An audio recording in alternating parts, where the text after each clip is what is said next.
Good morning 8th class. So in this video beta I am going to discuss your topic clauses. हम पहले इससे पहले वाली video में हमने डिस्कस किया था फ्रेज का टॉपिक. अब हम डिस्कस करेंगे clauses. This is given on page number 68 of your grammar book. Now basically what is a clause? A clause is a group of words which has a subject, finite verb and forms a part of a subject. अब जब clause की हम बात करते हैं तो उसके पास एक वर्ब होना बहुत ज़रूरी है, राइट? अब देखिए, अगर हम बात करें a single clause forms a simple sentence. अगर एक क्लॉज होगी तो वो उसको हम सिंपल सेंटेंस बोलेंगे. एग्जाम्पल देख सकते हैं आप, I sang a song, simple sentence है. नेक्स्ट है, टू और more independent clauses of same grammatical rank join to form compound sentence are called coordinate clauses. हमने कंजंक्शन का टॉपिक किया है. वहाँ पे जो हम दो सेंटेंस यूज़ करते हैं वो इंडिपेंडेंट सेंटेंसेस रहते हैं, राइट? दो इंडिपेंडेंट क्लॉजेज हैं तो हम कोई भी कोऑर्डिनेट कंजंक्शन यूज़ करके उस सेंटेंस को ज्वाइन कर देते हैं. तो जैसे एग्जांपल है, Anu bought the pencils and I bought the pens. दोनों अलग अलग सेंटेंस है. अनु क्या लेकर आई? पेंसिल्स लेकर आई. और मैं क्या लेकर आया? खरीद के लेकर आया, पेन्स लेकर आया. नेक्स्ट पॉइंट है हमारा, in a complex sentence a minimum of two clauses join together with the subordinate conjunction. अब यहाँ पर क्या रहेगा? कॉम्प्लेक्स सेंटेंस में दो सेंटेंसेस को जोड़कर ही हम सेंटेंस बनाएंगे और सबऑर्डिनेट कंजंक्शन यूज करेंगे. बट इसमें क्या होगा? एक जो सेंटेंस है वो डिपेंडेंट क्लॉज होगी, एक इंडिपेंडेंट क्लॉज होगी. देखिए, अगर हम सेंटेंस की बात करें एग्जाम्पल की, I like music which is composed bye A.R. Rahman. अब देखिए, I like music is composed bye A.R. Rahman, ये दो अलग चीजें हैं. बट इसमें क्या है, ये जो आई लाइक म्यूजिक है ये क्या है? आपका मेन सेंटेंस है. मुझे कैसा म्यूजिक पसंद है, जो किसने कंपोज किया? A.R. रहमान ने. तो आंसर क्या मिला? जो किसने कंपोज किया? A.R. रहमान जी ने. तो ये दो सेंटेंसेस हैं जिसमें एक मेन क्लॉज है, एक सबऑर्डिनेट क्लॉज है. अब हम बात करते हैं सबऑर्डिनेट क्लॉज की. सबऑर्डिनेट क्लॉज भी दो तरह की, ठीक है? जैसे अब मेन क्लॉज और सबऑर्डिनेट क्लॉज. अब मेन क्लॉज को हम क्या बोलते हैं? इंडिपेंडेंट क्लॉज भी बोलेंगे और प्रिंसिपल क्लॉज भी बोलेंगे. और सबऑर्डिनेट क्लॉज को और क्या बोल सकते हैं? Dependent clause. Now, what is a main clause?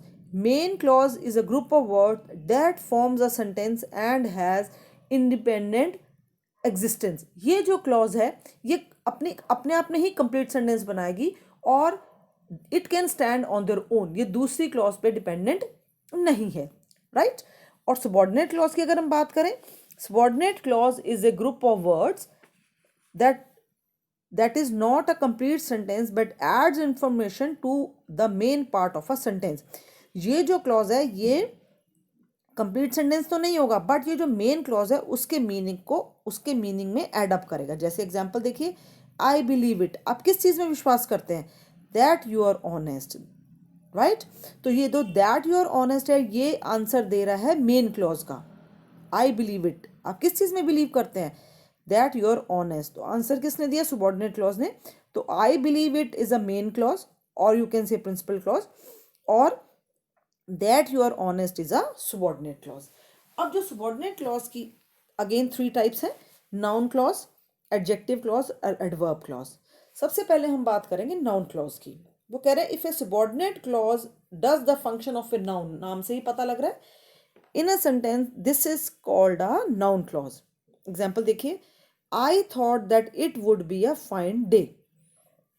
अब मेन क्लॉज क्या है? मैंने क्या सोचा? दैट इट कैसा दिन होगा? अच्छा दिन होगा. तो मेन क्लॉज होगी आपकी, हो गई आई थॉट, और सबऑर्डिनेट क्लॉज क्या होगी? That it would be a fine day. हम बात करते हैं नाउन क्लॉज के फंक्शंस क्या हो सकते हैं. तो क्या होंगे? The noun clause can function as a subject of the verb. अब देखिए, what will be the result is not certain. अब what will be the result, आप ये ध्यान रखेंगे जब हम कोई भी सबऑर्डिनेट कंजंक्शन यूज करेंगे तो वॉट वर्ड हमने क्या यूज किया? वॉट यूज किया. तो it is not certain is a main clause, वो बाद में भी आ सकती है. और what will be the result, तो इसमें noun clause as subject of the verb is. Verb क्या? Subject of the verb is. तो ये हमारा क्या होगा? नाउन क्लॉज हो गई. नेक्स्ट है an object of the verb. I can't remember where I put the cash. Now where I put क्या है? ये नाउन क्लॉज हो गई और इसमें ऑब्जेक्ट ऑफ द वर्ब क्या हुआ? रिमेंबर. नेक्स्ट है अ केस इन ऑपोजिशन. ठीक है, words added to explain a noun और प्रोनाउन। देखो, a rumour that someone has spread came as a shock to me. अब दैट समवन हैज स्प्रेड, ये आपकी क्या हो गई, नाउन क्लॉज हो गई। और अपोजिशन टू द नाउन किसकी बात कर रहे हैं, रूमर।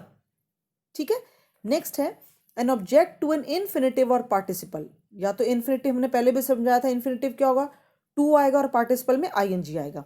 तो इसमें क्या है, इन्फिनेटिव है। देखिए, I am sorry to say that I could not complete the task. So object of the infinitive कौन सा है, टू से। तो that I could not complete the task is noun clause. Next is a complement of the verb. It appears that she has miss the train. That she has miss the train क्या हो गई, noun clause हो गई। और इसमें complement of the verb क्या है, appears. Next is an object of a preposition। preposition सबको मालूम है, they depend on what others give. अब डिपेंड ऑन क्या है, preposition। सो ये जो है आपका नाउन क्लॉज, ये हो गया आपका ऑब्जेक्ट ऑफ द preposition।